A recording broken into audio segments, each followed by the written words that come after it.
sociais também, eu acho que como muitos de vocês, né?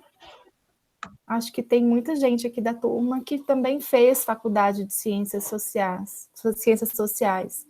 Então, eu fiz minha graduação nessa área, né, de ciências sociais, e foi quando eu conheci, a gente, na graduação, a gente lê todo... tem gente do direito também, o Lander, mas a gente acaba que conhece os clássicos da sociologia, e Durkheim, então, é um dos autores muito importantes, principalmente quando a gente está fazendo a faculdade de Direito, né, Lander? Eu dou aula no... o Rafael é da História, bacana. Eu dou aula também no curso de Direito da UEG, e a gente trabalha muito, inclusive, esse livro de Durkheim, para a gente poder falar da solidariedade orgânica. Então, é um livro que nos coloca muito a pensar sobre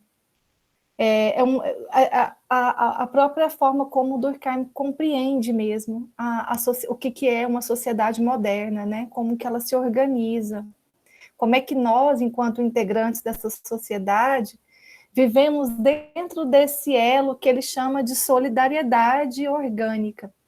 Então, a gente vai falar disso hoje. E assim, gente, eu quero que seja mais uma aula dialogada, conversada sobre o autor.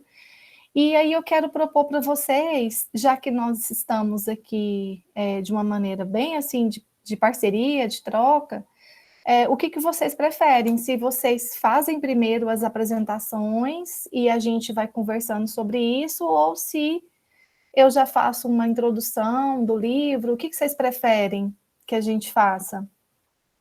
Porque a gente já pode ouvir o Rodrigo e o Lucas. Nós temos trabalhado, professora, da seguinte maneira: o professor tem feito uma exposição no início, e essa exposição tem sido gravada, para os colegas que não possam participar acompanharem depois, e na segunda parte da aula, depois das 4, se não me engano, que a gente faz um intervalo de 25 minutos entre as 3h40 e até as 4, apresentamos, né, as pessoas que são debatedoras do texto. A gente pode seguir esse padrão se a turma se dispor a seguir, né? Mas caso não, a gente pode apresentar, sim. E aí, gente? A gente pode também dar sequência da forma como vocês estão, que até mais gente vai chegando, né? Aqui, olha, gente, o professor colocou aqui, ó, boa tarde, deixa com vocês a professora Flávia Mello. Ok.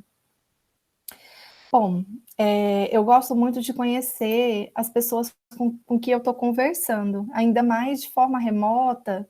Eu não queria finalizar assim, sem pelo menos saber o nome de cada um. Tem os nomes de vocês aqui nos perfis, né?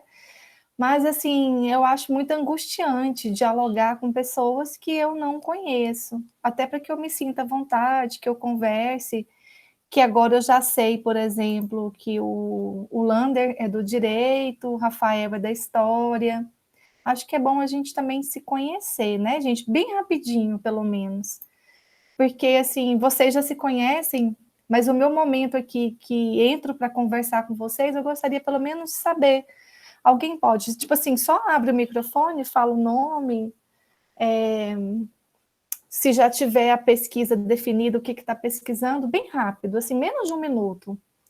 E a formação, só para eu poder conhecer os interlocutores da aula, pode ser, gente? Eu sou da antropologia, né? Então a gente gosta muito. Pode ser, sim, professor. Então vamos lá.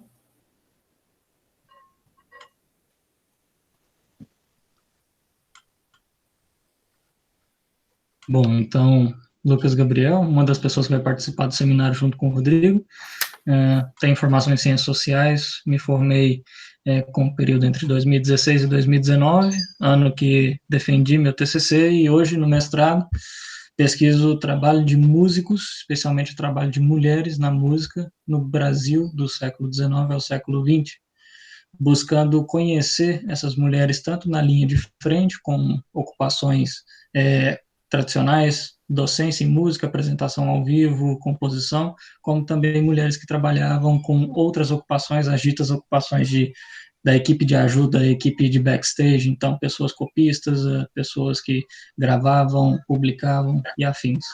Meu recorte está no Rio de Janeiro do século XIX para a transição do século XX. Nossa, legal, Lucas. Obrigada. Quem mais? Vocês querem que eu vá falando pelos quadrinhos que eu estou tendo aqui, os perfis? Melhor. Estou chamando aqui você. Ah, então tá. Então, Paulo Thiago.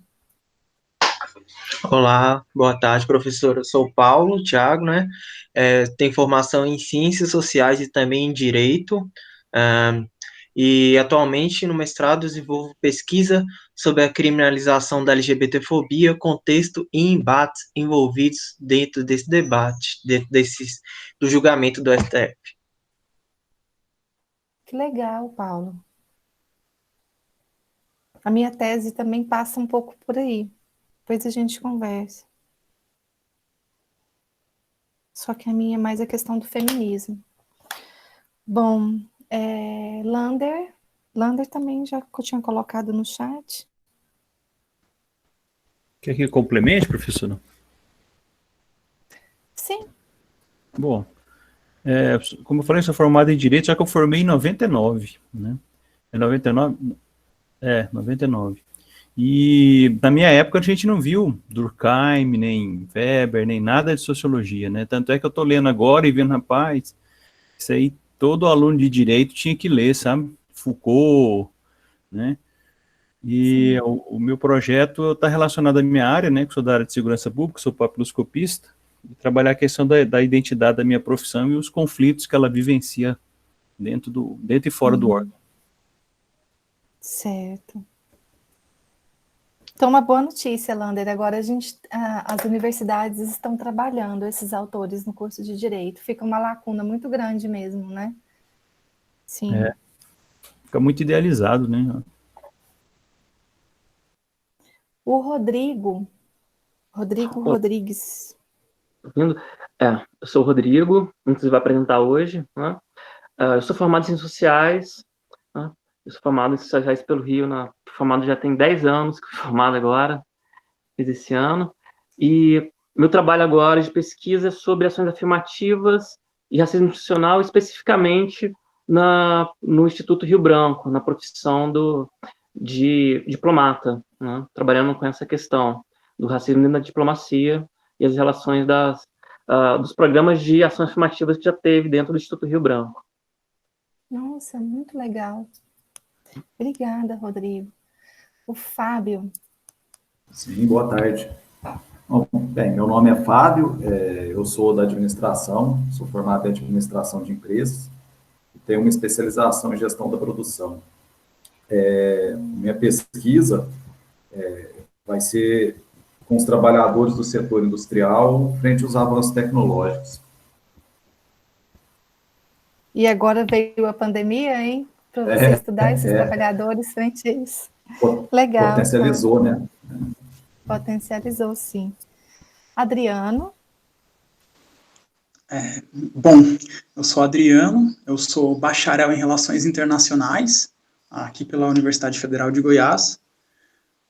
Atualmente, agora no mestrado em Sociologia, eu estou trabalhando com as operações de garantia da lei e da ordem, no Rio de Janeiro. E qual a sua relação, né, com esses espaços periféricos? Uhum. Bacana, Adriano. Deixa eu ver aqui, quem mais? Ai, gente, o Rafael. Qual? O Rafael... Tem dois. É porque é Borges. Eita, sou eu.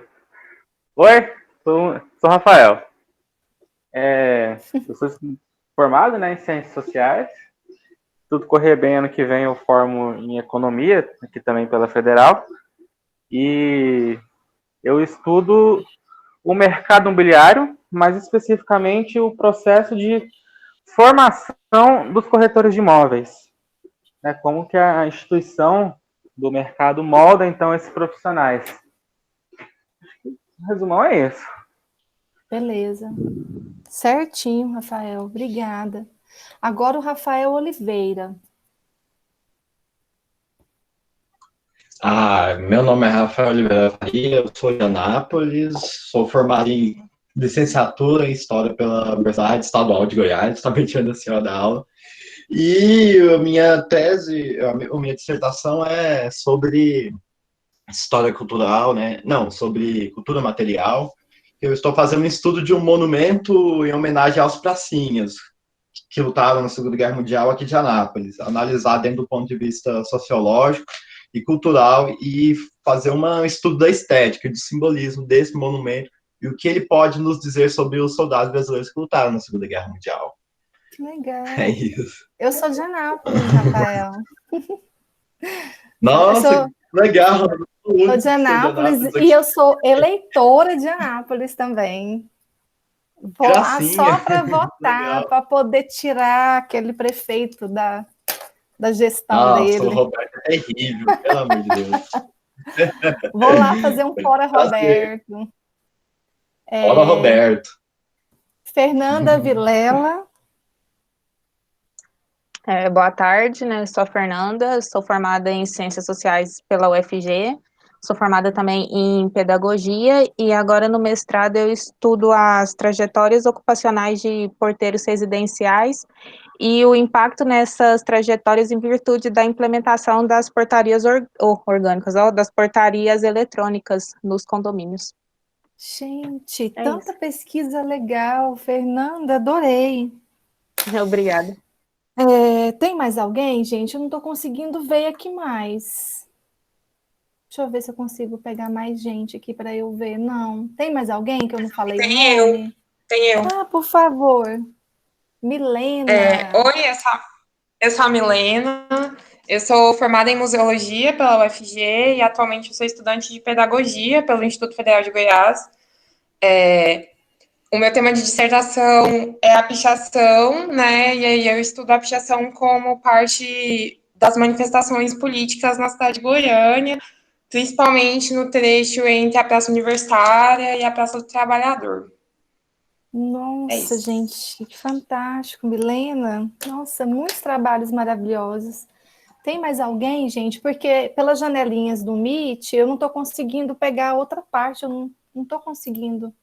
Deixa eu ver se tem mais alguém. Para ter acesso à relação de todas as pessoas, é só clicar no ícone que fica no canto direito superior, que fica a sua fotinha. E aí você vai ter a relação de todo mundo. Sim, sim. É mesmo. Obrigada. Adriana, já falei? Adriano, Fábio, Fernanda, Lander, Lucas Gabriel também já falou. Todo mundo já. Beleza, gente. Olha, muito obrigada pelas apresentações, porque até a aula, quando a gente conhece os interlocutores e os campos de conhecimento, acho que até a aula a gente vai usando exemplos e pensando no nosso diálogo a partir desses contextos, tá? Então, muito obrigada.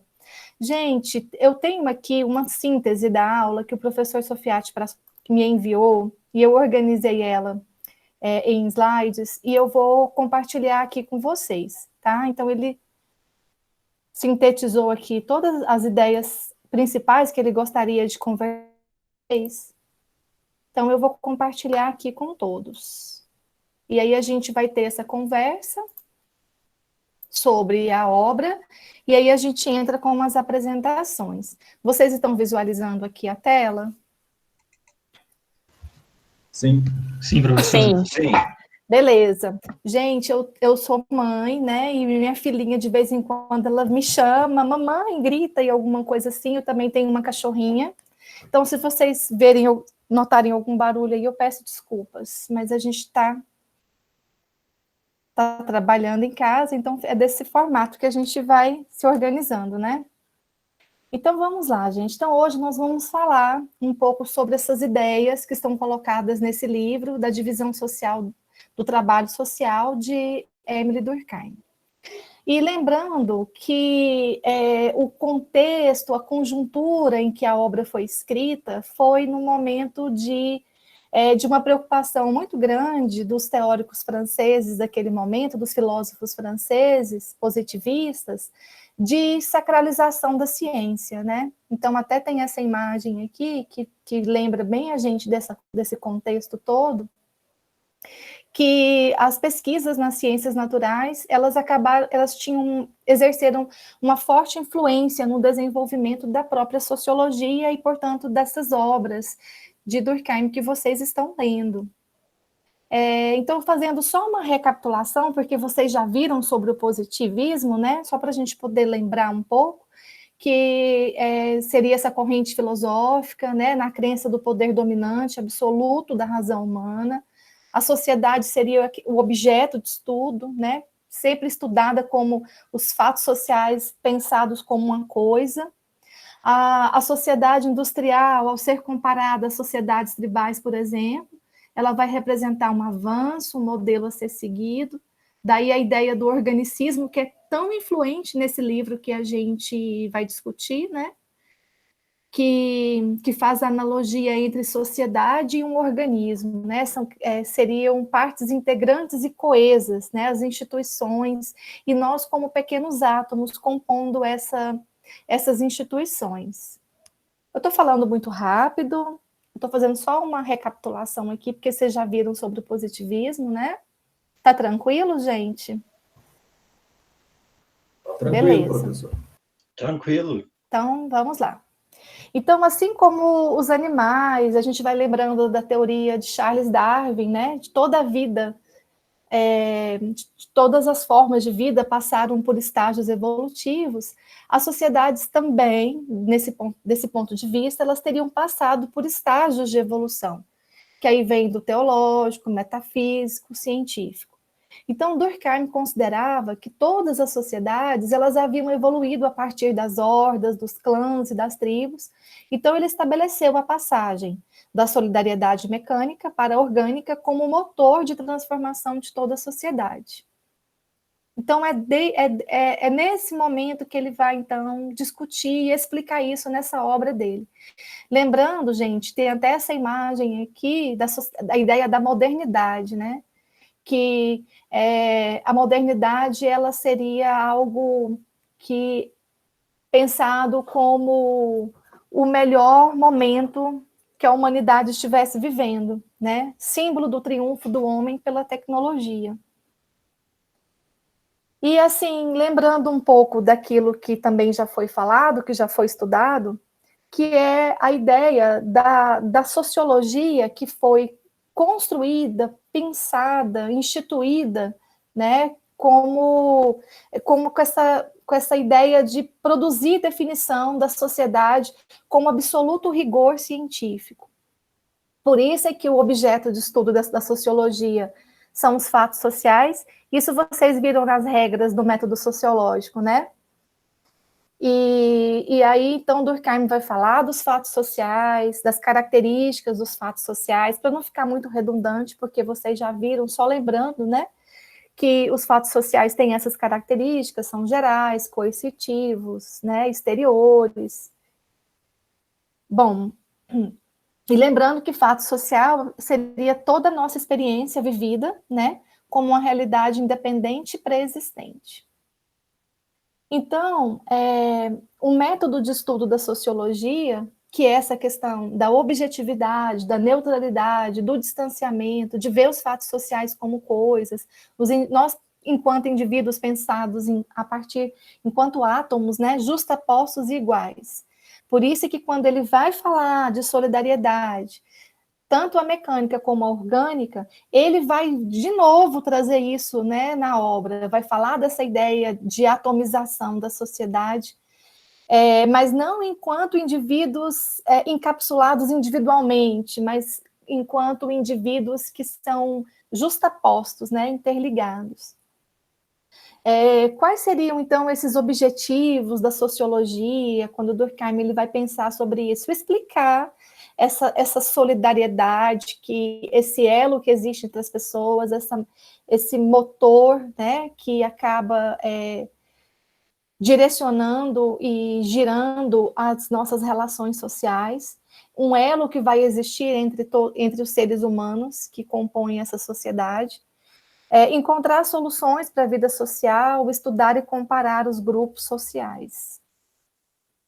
Então, só para a gente finalizar essa parte sobre Durkheim, né, ele vai falar muito dessa ideia da neutralidade, dessa questão da isenção, que aí a gente depois pode entrar com uma crítica sobre isso, o papel da sociologia, que é querer explicar essa sociedade, e a morfologia dos fatos sociais, né?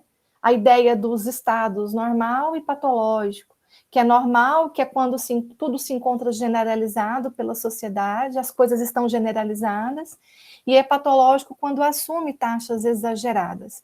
E essa ideia de normalidade e patologia também vão entrar na discussão que ele vai fazer da solidariedade mecânica e orgânica. Enfim, a ideia, gente... Vamos lá. Vamos falar, então, aqui da obra, né?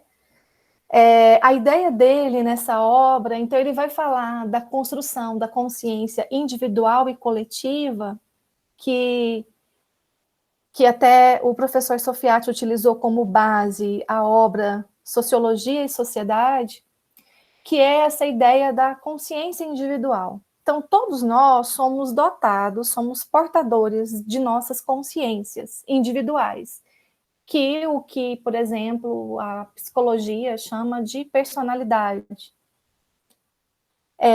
Então, eu tenho uma consciência minha, é a minha individualidade, a minha personalidade.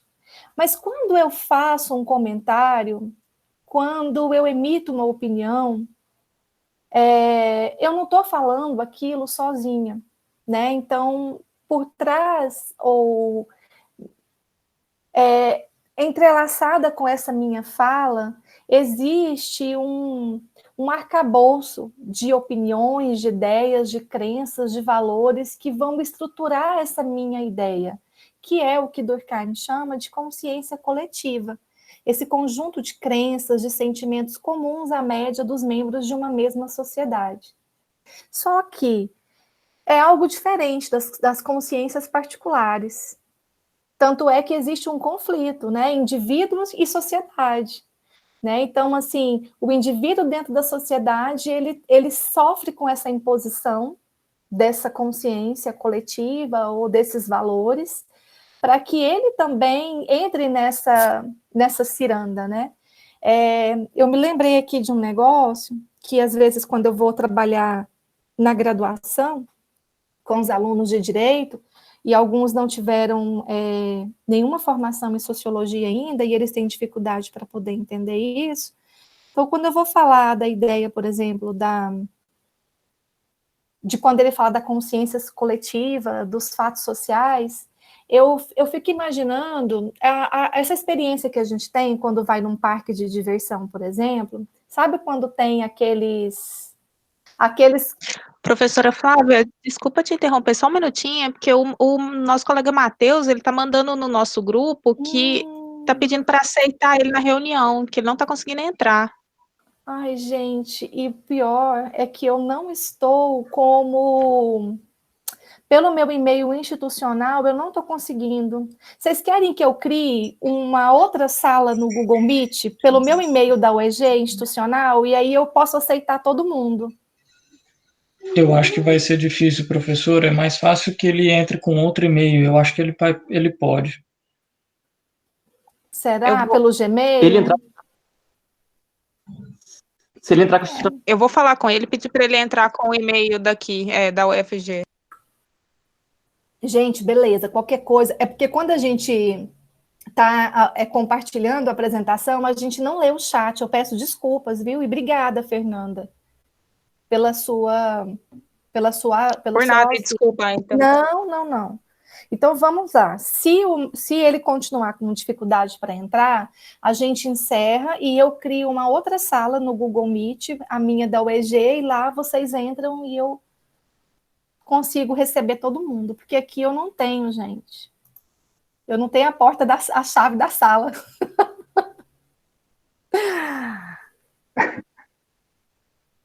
Vamos lá. A gente está trancada aqui na sala, eu não tenho como deixar ninguém entrar.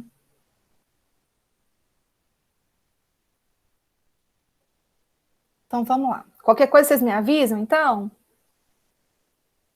Sim, professora. Sim. Então, beleza.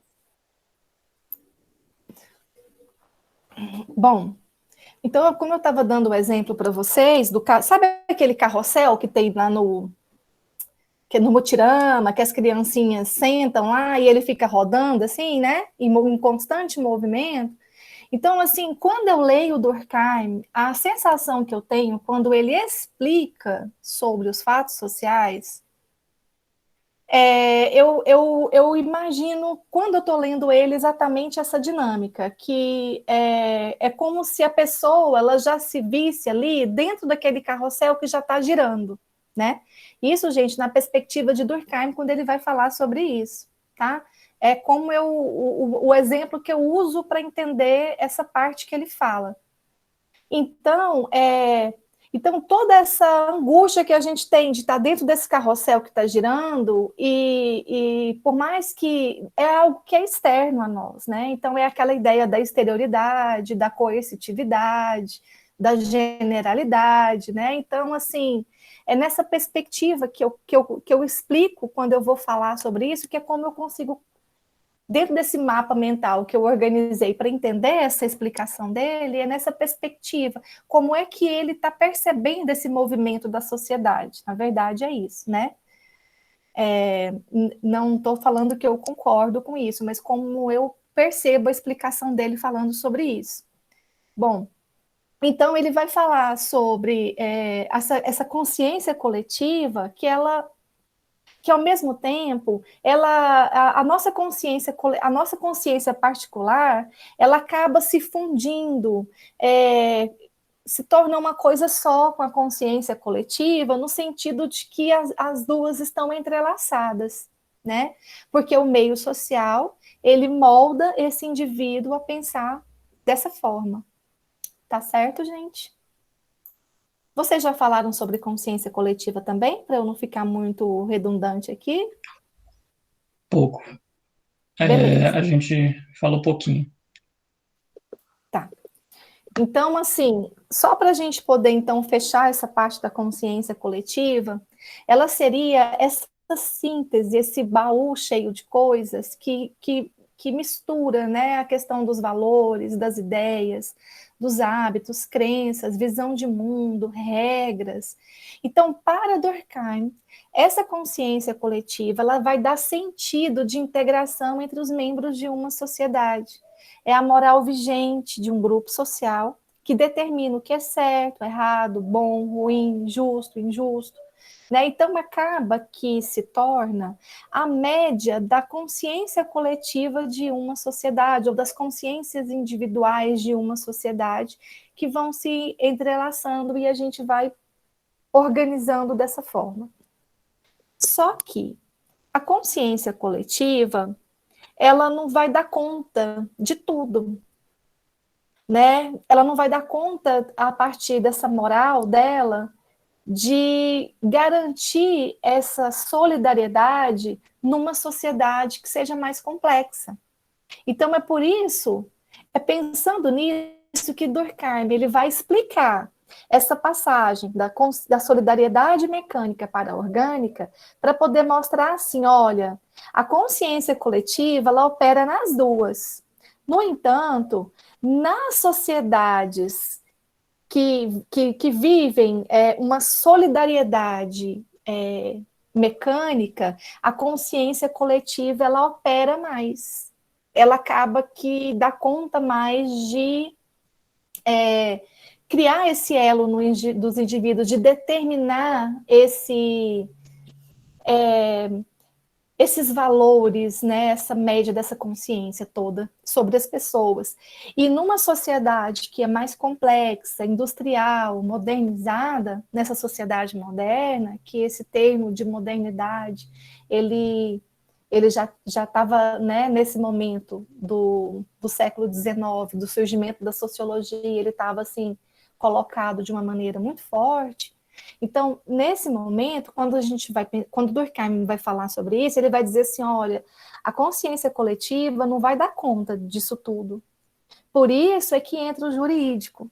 Por isso é que as leis, elas vão ser reivindicadas, né? Que aí a gente tem, por exemplo, o Lander, que é do direito, que deve estar fazendo conexões aí quando eu falo sobre isso, né? E todos vocês estão fazendo, lógico, mas eu digo a partir da formação dele do direito, no sentido de não ter pensado nisso na época que ele fez direito, de ter conhecido Durkheim, né? De ter feito essa conexão naquela época. Bom, então, gente, o Matheus já entrou, gente? Eu estou preocupada com o Matheus, para a gente não deixar o Matheus de fora da aula. E aí, gente? Ainda não, mas ele também não falou mais nada no grupo. Se vocês quiserem falar para ele, se ele quiser entrar, a gente cria uma outra sala, que eu tenho a chave. Aí a gente muda para lá. Tá bom? Eu vou tentar falar com ele novamente. Ai, obrigada, Fernanda. Então, gente, enquanto isso, continuando aqui, daí a ideia de coesão, gente, da coesão social. Né? A coesão, ela é essa coisa da consciência coletiva, porque todas as consciências particulares, elas estão em conformidade como um tipo comum. É uma condição de existência da consciência coletiva. O indivíduo, ele não é livre, ele está condicionado a regras sociais. E nessa luta dele contra essas regras, é que ele vai sofrer as sanções que ele vai chamar de espontâneas ou as sanções legais, né? Então, ele vai explicando sobre isso, que a sociedade ela vai criando mecanismos de controle para que esse indivíduo ele se mantenha dentro dessa consciência coletiva. Agora, vamos fazer um recorte no direito, gente.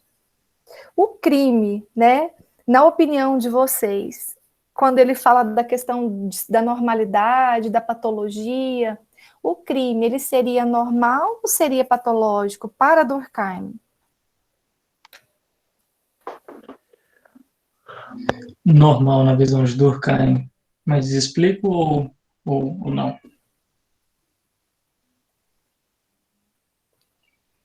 Eu não entendi a última parte que você falou, cortou. Durkheim responde que o crime é normal, mas eu não sei se eu devo justificar a resposta de Durkheim ou você quer ouvir os outros participantes. Mais alguém, gente, quer falar? Acha que o crime seja normal para Durkheim?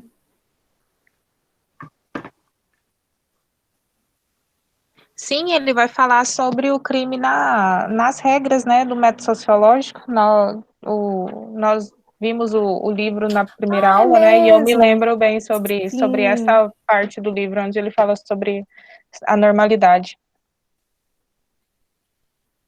Isso mesmo. Então, deixa eu acelerar um pouquinho essa parte. Sim, ele vai explicar que o crime é normal, isso do ponto de vista estatístico. O crime é encontrado em todas as sociedades, em todos os tempos. Ele integra as pessoas em torno de determinados valores. Ao punir o criminoso, os princípios morais são reforçados. O crime possui uma função para ele que ajuda a sociedade a frisar a importância da solidariedade e promove uma reação negativa nas pessoas sobre aquele crime que foi promovido e ajuda a impor a moral. Bom, sobre a coerção social, pena, castigo, punição, né? Ela não serve para corrigir o culpado, mas para manter intacta a coesão social. Aí eu lembro de Foucault, né? Aquele livro dele, Vigiar e Punir. Vocês leram ele? Até acho que foi o Lander que falou do livro, que sentiu também falta de ter lido Foucault na graduação. Foucault vai falar sobre isso, né? Como é que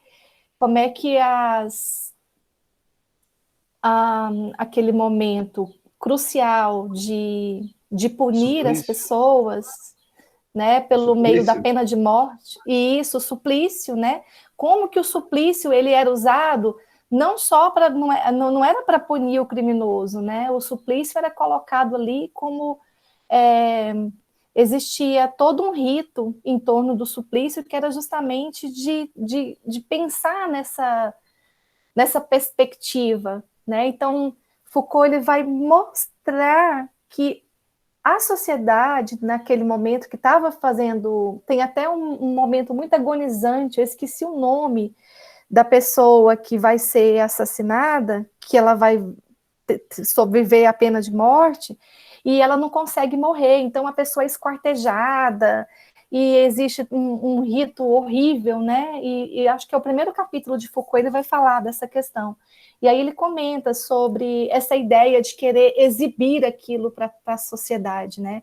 Então, o crime, ele abala a consciência coletiva, compromete a sociedade, e aí Durkheim, então, ele vai explicar que a sociedade vai produzir isso dessa forma, vai pensar no crime a partir da punição do crime a partir disso. Por isso que a sociedade é pensada como um organismo, quando uma parte não vai bem, é preciso consertar, e a função da pena é proteger a sociedade. Então, é nesse momento, então, que ele vai também justificar sobre o crime, como é que a punição do crime é produzida, com qual intuito, né? E aí ele vai falar que a solidariedade é uma palavra, um conceito constituinte, gente, fundamental da compreensão do mundo social. Ou seja, todos nós somos colocados, quando Durkheim explica, que nós não somos uma ilha, né? Nós vivemos o tempo todo em solidariedade com os outros. Mas de que maneira que acontece essa solidariedade? Qual é esse cimento que une a gente aos outros, que nos interage com as outras pessoas do nosso grupo social? Né? Então, o conceito de solidariedade ele é pensado nisso, nesse cimentozinho que vai operar e que vai nos interagir com os outros. Por isso que ele fala que ele vai trabalhar com esses modelos da solidariedade mecânica, ou ele chama uma solidariedade por similaridade, que seria aquela solidariedade por semelhança. Uma solidariedade que é baseada na identidade, na analogia, na similitude, no homogêneo. Eu já vou avançar, gente, porque o intervalo de vocês é que horas? Ai, meu Deus. Às 16? Não se preocupe, professora. A gente para às 15h40, geralmente. Ah, é às 15h40? Então eu vou concluir tudo e aí a gente para às 15h40. Eu vou tentar concluir até esse horário. Beleza. E aí ele vai falar, né, então, que essa solidariedade mecânica, as pessoas estão interligadas pelos limites dessa solidariedade, no sentido de que eu dependo desse outro porque nós vivemos numa mesma comunidade, então o que aquela pessoa produz de artesanato, o que ela faz naquele grupo social, está muito forte e muito interdependente com o que eu faço, né? Então, existe um elo entre a gente. Então, nesse sentido que ele pensa no termo de ser mecânico, no sentido que é mais simples, que como ele tem uma ideia bem evolucionista e de estágios da sociedade, ele vai dizer que aí entra essa questão que a gente questiona dentro da perspectiva antropológica, por exemplo, de querer colocar as sociedades que são colocadas nesse momento por Durkheim, que eles são colocadas como sociedades primitivas, ou sociedades tribais, sociedades, comunidades. Esses grupos sociais, eles são explicados de uma maneira simples, e que As outras sociedades é que são complexas, que seria quem é essa outra, né? É o modelo de modernidade, de tecnologia, de uma sociedade civilizada, como assim é colocada na obra, né? De Durkheim e de outros autores também que são positivistas. Então, gente, dentro disso, ele vai falar que nesse modelo mecânico, as pessoas são ligadas diretamente umas às outras, sem intermediários. É um conjunto mais ou menos organizado de crenças comuns a todos do grupo. As pessoas compartilham das mesmas crenças, compartilham dos mesmos valores, das mesmas tradições. O elo que há entre elas é bem forte nesse sentido. Então, aqui a consciência coletiva, ela vai ser muito forte. Então, deriva da semelhança, né? Individualidade nula, confunde-se no coletivo, não há eu, mas sim nós. É um sistema social homogêneo, pouca margem de interpretação individual. Os indivíduos são pouco diferenciados uns dos outros, partilham os mesmos sentimentos, seguem as mesmas crenças, aderem aos mesmos valores, né? Então, dentro desse contexto de uma solidariedade mecânica, porque só age em conjunto quando não tem movimento próprio, o corpo bruto, o motor do carro, né? Então, continuando. Depois eu fiz uma tabela, a gente tem uma tabela mais na frente para poder fazer um paralelo das duas. Então, já na solidariedade orgânica, ou na questão da deriva da questão da diferença, de funções diferentes dentro da sociedade, entra o tema do direito, entra essa questão da reivindicação da lei. Porque, olha só, se a consciência coletiva ela já não dá conta de tanta coisa, ela não consegue mais...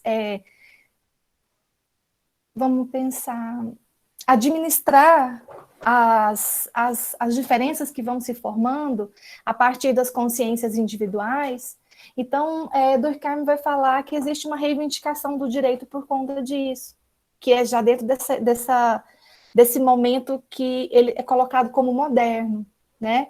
Só que vai existir, mas olha só, se a gente vive dentro de um contexto moderno, que não existe tanto assim a força da consciência coletiva, que solidariedade é essa que vai me interligar ao outro? Se eu mal conheço minha vizinha, eu não troco com ela nenhum tipo de atividade que eu não produzo mais nada, eu não faço artesanato, eu não tenho a mesma religião que o outro, eu não comungo da mesma ideia que o outro. Não existe mais uma força moral me conectando às outras pessoas. Que tipo de solidariedade eu vou ter com esse outro, né? Eu vou ter a partir do que ele dá, da perspectiva da cooperação, a partir das minhas funções e das funções dos outros dentro do mundo do trabalho, dessa perspectiva moderna. Então, esse outro funcionamento, esse outro tipo de solidariedade é que ele vai comparar a um contexto orgânico, que é o indivíduo que depende dessa sociedade, das partes que se compõem. É um sistema de funções diferentes e especiais. Então, olha só, essa solidariedade, gente, orgânica, ela é produzida pela divisão social do trabalho. Cada um tem uma esfera da ação própria, cada um depende mais da sociedade. Quanto mais o trabalho estiver dividido, né, mais eu vou depender desse outro. A margem de interpretação individual há muito mais do que numa solidariedade mecânica, né? E aí ele reforça essa interdependência de funções, um sistema de organismos diferentes, no qual cada um tem um papel especial e que são formados de partes diferenciadas. A sociedade age em conjunto, conforme os elementos tenham mais movimentos próprios. O corpo humano, né, que ele pensa como o corpo humano, como a gente falou lá atrás, cada órgão tem uma fisionomia e uma função.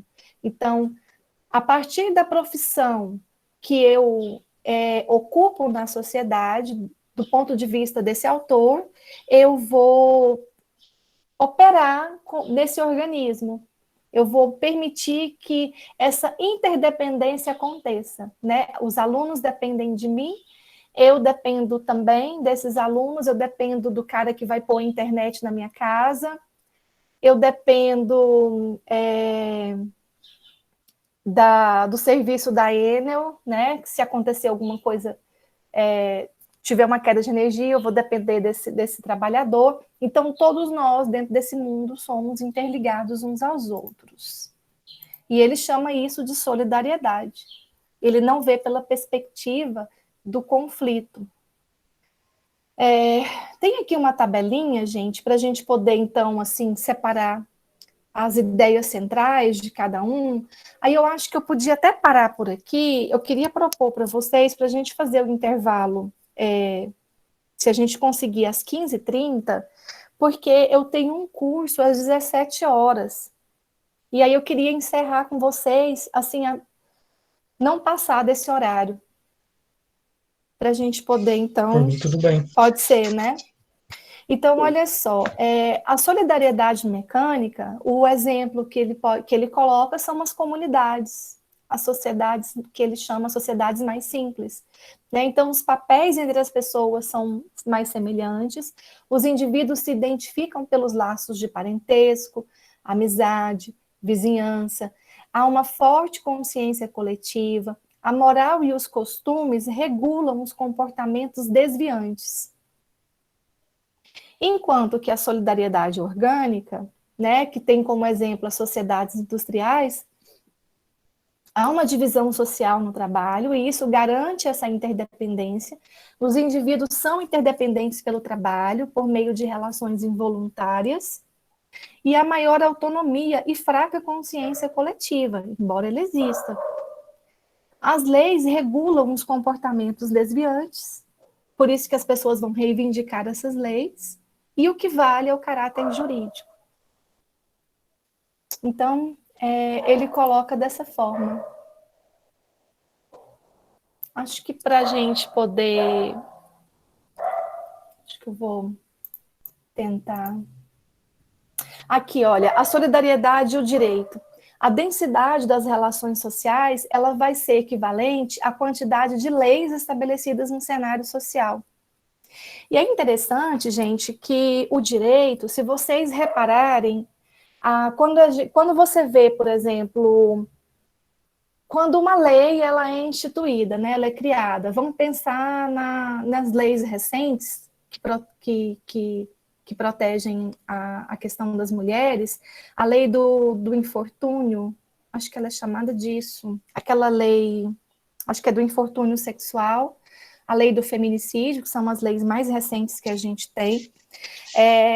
Perdão, professora, eu imagino que seja importunação, não? Isso, importunação sexual, a palavra sumiu da minha cabeça, obrigada. É a lei da importunação sexual, ela surgiu em 2018, ela é bem recente, né? E a lei do feminicídio, é isso mesmo, me desculpem, gente. E aí, quando as pessoas falam das leis, né, quando elas são colocadas, e aí muitas vezes isso até é usado para dizer assim, olha, agora que a gente tem as leis, acabou o problema, a gente não tem mais esse problema, né? Então, é como se a sociedade já entrasse num estado de normalidade e que, portanto, a gente não tivesse mais que, nós mulheres não tivéssemos mais que lutar contra esses crimes, né, contra os nossos corpos. Então, o positivismo acaba colocando as leis como uma solução, né, e quanto mais quantidades de leis elas vão sendo colocadas, elas vão sendo produzidas, né, então aí Durkheim, quando ele vai explicar isso, ele vai colocar a partir dessa ideia, dessa necessidade de uma vida numa sociedade moderna. Não que as leis, gente, não devam ser criadas, ao contrário, né? Tanto é que os movimentos sociais, eles estão aí justamente para reivindicar essas leis. Só que a gente não precisa só das leis, né? A gente precisa de a gente luta por transformação social, que as leis, a gente passa por isso, mas não é o ponto final nosso, né? Então, a solidariedade e o direito coloca, né, que isso acaba integrando mais essa sociedade, né? Isso vai nos tornando cada vez mais próximos uns dos outros, mais interdependentes uns dos outros.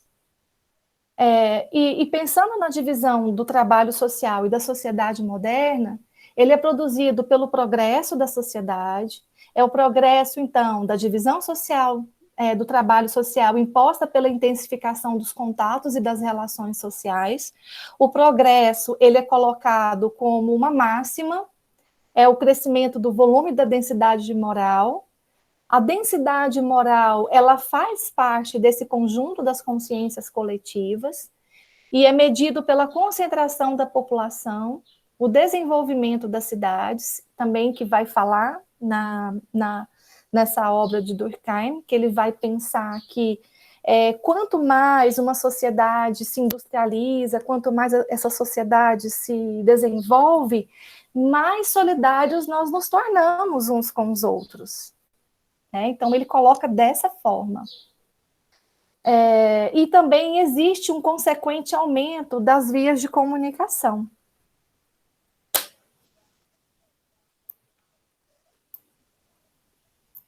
Então, para encerrar, a divisão do trabalho, longe de dividir os homens, ela reforça sua complementaridade, os obrigando a cooperar.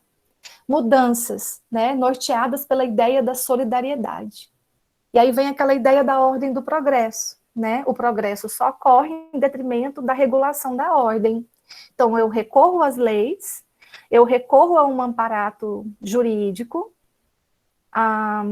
para justamente garantir essa ordem e alcançar o progresso e tornar as pessoas solidárias umas com as outras. Sem as leis, isso não é possível. Então, o progresso destrói a solidariedade fundada nas semelhanças entre os componentes da vida social, que é aquela ideia da solidariedade mecânica.